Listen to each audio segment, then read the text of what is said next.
Welcome to Study Loop.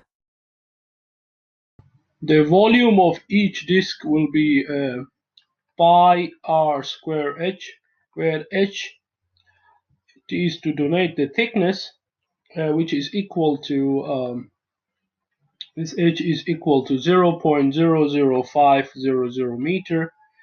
If we use r, which is equal to 0.0400 meter for the radius of a larger disk, and a small r, which is equal to 0.0200 meter for the radius of a smaller disk, of each mass having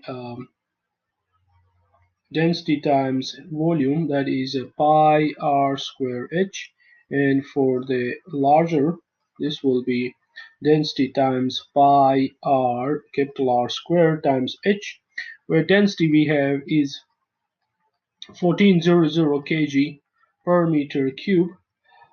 We use the parallel axis theorem to obtain the rotational inertia of a two-disk assembly.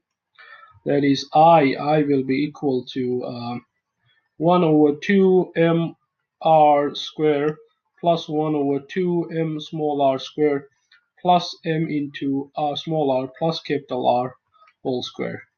If we substitute the masses in terms of densities, then we have moment of inertia will be density times pi h, 1 over 2 times r4 plus 1 over 2 times small r4 plus r square into r plus capital R square.